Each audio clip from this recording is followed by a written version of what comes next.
sot kom ju tregu për një kart shumë interesant. Kë është Renault Rafale. Kur e kom pa Rafalin për herën e parë, jam dashurun ta. Nuk e di kush ja paska thuj zamrën Renaults, veç ja paska pa hajrën. Tani që më pëlqen më shumë të në qëtë kerë, është kjo panorama qëto. Kjo është elektrokrom ose inteligjente. Edhe më shelët qështo. A ka ndjenjë më të mirë se mos më të dash me prit kjerin mund se e dimret. Nëse jetoni në Prishtinë, e dini se sa vështirë është me bo gjysmë rreth për shkak të rrugëve të ngushta që i kena. Rafalit i kthehen edhe rrotat përmas, që me pas shumë atlet me u kthy në gjysmë rreth.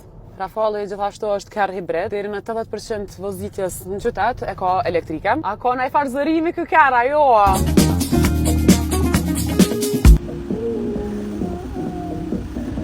Unë e pangu muzikën kërë veç nuk nis nga kërkon hesh, kështu që spikerat e mirë janë shumë të rëndësishëm për mu, edhe kë i paska. S'po di, a jam në aeroplan a Rafal. Rafali vjen me 4 ngjyra, të kuqe, të bardhë mat, të zezë edhe të kaltërt. Një sen interesant që paska sistemi operativ i Renaults është që e paska dhe gjuhën shqipe. Shumë pak kjerë kanë qëtë opcion. Okej, pa qatë pjesën në vend. Ky Rafale i ka 200 kuaj fuqi, po ekziston edhe një verzion tjetër plug-in hybrid nëse je me marakli me 300 kuaj fuqi. Çmimi i Rafalit fillon prej 44.900 euro.